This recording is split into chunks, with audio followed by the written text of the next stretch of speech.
doon patuloy po na magkaroon tayo ng magandang kalooban, magandang puso, magandang isipan, at peace sa buhay. Amen? Kaya mapansin nyo, itong binasa natin, mismo si Yahweh ang nag-instruct kay Moses. Sa kanyang kapatid na si Aaron, kasi yun nga po, tungkulin nila Aaron bilang isang mga angkan ng kaparian. Sila kasi, yung lahi niya is nasa tinatawag na priestly works sila. Okay po? Aaron, si Aaron, flourished in 14th century BCE, was the traditional founder and head of the Israelite priesthood. Sila po yun. At si Aaron, mga kapatid ko sa Panginoon, ayon po sa Book of Exodus, sila po yung, kung saan yung function nila, ay nag-assist siya kay Moses. Kasi nag-assist siya kay Moses, nandun yung, ang kanyang tungkulin ay gumanap ng priestly na gawain po para sa templo ng ating Panginoon. So dito, mga kapatid, inutusan ni Yahweh na ang kanyang bayan ay pagpapalain. So magitan po ng pronouncement niya ng mga pagpapala.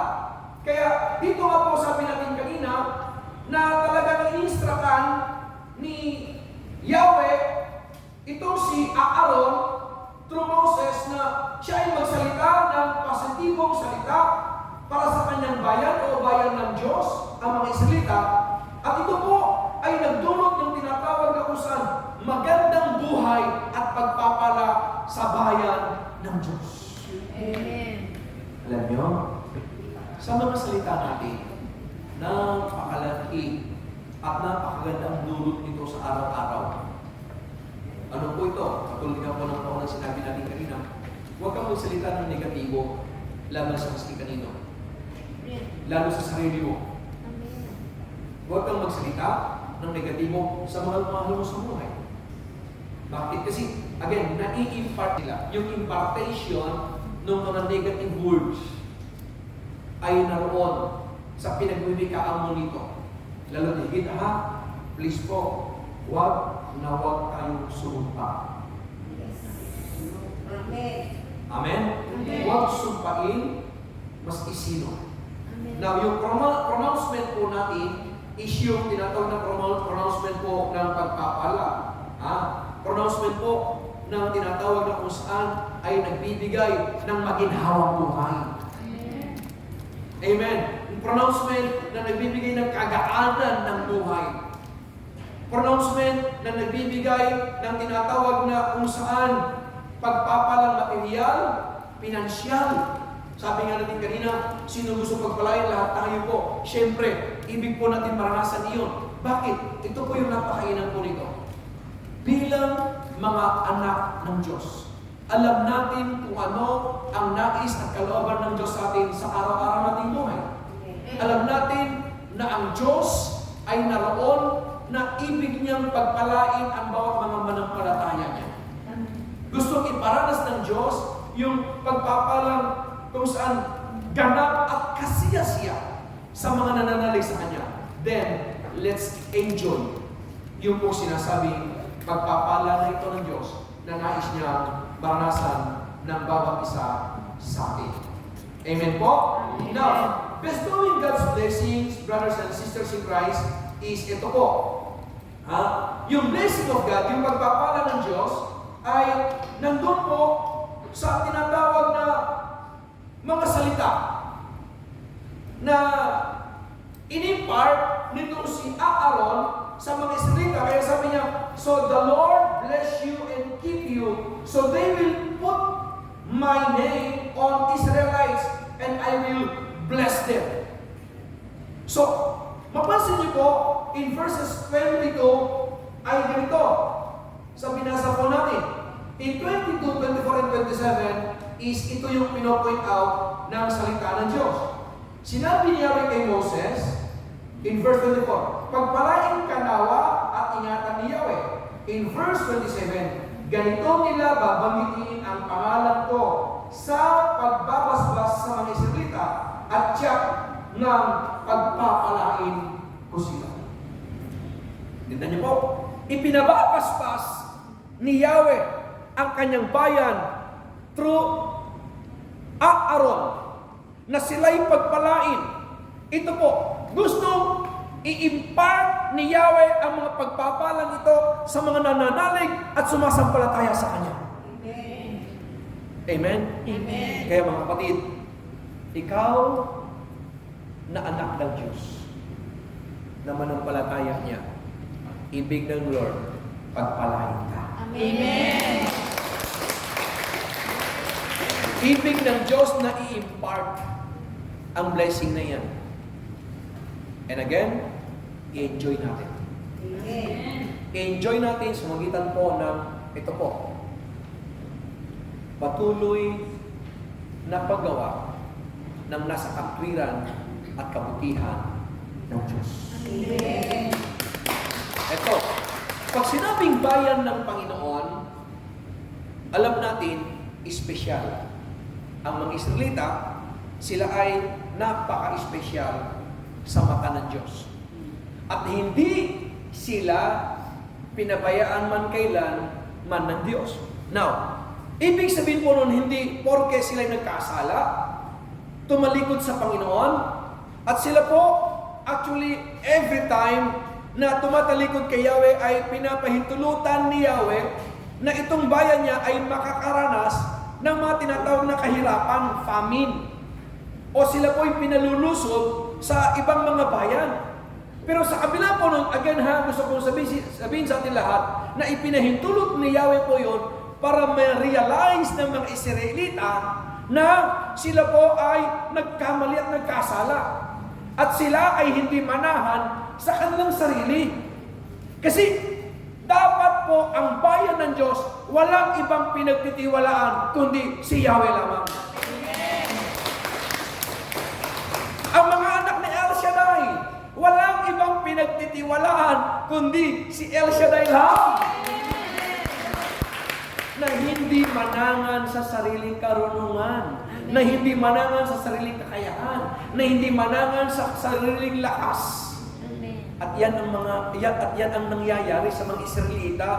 Pag minsan sila po ay kung bakit nandun yung napapadalhan sila o pinapahintulot na padalhan sila ni Yahweh ng famine. Andun yung sila ay nakaranas ng tagutom, pinapalusob sa mga taga-ibang bayan. Sila ay nagiging slave. At ang sanhi po nun ay dahil sa pagtalikod nila kay Yahweh. But again, hindi ibig sabihin nun, pinababayaan ko sila. Ipinaparealize lang sa kanila ni Yahweh na dapat hindi sila magtiwala sa sarili ng kakayahan. Na hindi sila dapat tatalikod sa Diyos. Bakit? Kasi kung sino man ang tatalikod sa Diyos, tiyak po mapapahamak. Ang sino mang tatalikod sa Diyos, mapapariwara ang buhay. Sino mang tatalikod sa Diyos, yun nga po, katulad ng mga Israelita, pag sila tumalikod sa Diyos, sila nakakaranas ng kahirapan. Which is, sino man ang tumatalikod ho sa Panginoon kay Yahweh El Shaddai, alam niyo po, napapariwara ang buhay. But yung puntong iyon is ipinapahintulot po yun para again ma-realize po ng bawat isa na hindi tayo dapat tumalikod sa Diyos. Na hindi po tayo dapat lumayo sa Panginoon. Bakit? Wala namang ibang pag-asa ng tao kundi ang Diyos lang. Amen. Sabi nga po ng salita ng Panginoon, kung wala ang Diyos, wala tayong magagawa. Ano nga po ba may pagmamalaki natin? Di ba minsan may mga naobserbahan tayo, kakilala natin, o minsan tayo mismo, pag tumalikod tayo, napapariwala tayo Nawawala tayo sa direksyon Amen po? Amen. Kaya nga po dito, yung pagpapala ng Diyos po ay nai-impart nandoon sa mga tinatawag na inaari niyang mga anak. At ito yung mga anak na ito yung mga obedient enough. Sino po yung mga masunurin? Parang puta. Kasi nung ganun sabi niya, Parang plastiko. Meron ba nakatali ba yan? Di ba? Nakatali ba yan? Ganun. Sino yung mga obedient na? Sige na. Alam niyo po, tayo po lahat naman ay nagsusumikap sa bagay. Amen. Amen. Nagsusumikap na maging masuluri sa kalooban ng Diyos. Amen. Amen. Amen. Nagsusumikap na makasunod. Kasi may mga pagkakataon minsan na tayo po ay nawawala sa linya. Di ba? May mga pagkakataon minsan na, eto ha, lalo kapag mayroong tawag na hindi maganda sa atin, nag-iirap ang damdamin natin. Sabi, Lord, patawad po, nagkamali ako. Yun naman ang realidad. Amen. Amen. But the good thing here is ganito. Hindi tayo nananatili sa gawa ng pagkakamali. Amen. Bakit? Kasi nandiyan nga, pag sinabi po yung katwiran ng mabuting balita, ipinaparealize ng Lord sa magitan ng salita niya. Yung mga salitang in-impart sa atin, kaya yung pronouncement, katulad po nito, yung pronouncement ng salita ng Diyos. Ano bang sinasabi po ng Panginoon sa atin? Yung mga salita niyang nagpapala. Yung salita niyang katwiran natin. Yung salita niyang mabuti. Amen po. Ano ba ibig sabihin, di ba, ng Biblia? Good news. Mabuting balita. At kung yung mabuting balita or good news ang pattern ng buhay natin, tiyak po na hindi tayo pabayaan. Amen. Amen.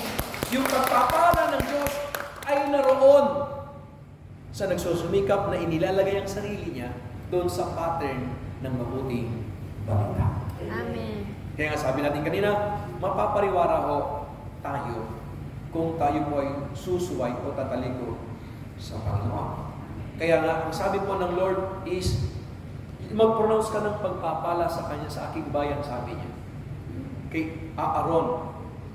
At inutusan ni Yahweh si Moses para sabihin ito kay Aaron. At mangyari nga po, kapansin nyo, yung blessings.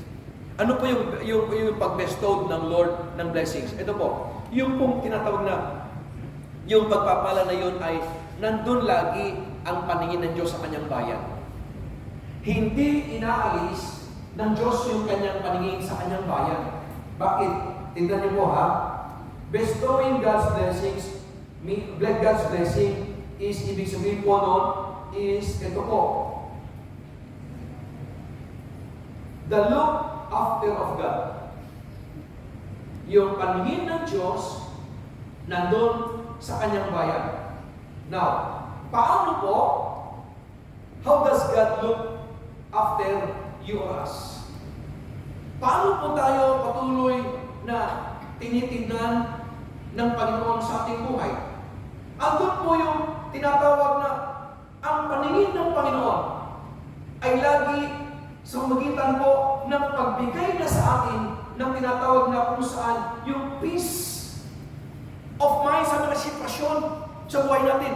Na ito, hindi pinahihintulutan ng Diyos na manatili tayo sa tinatawag na nandun sa pagkakataon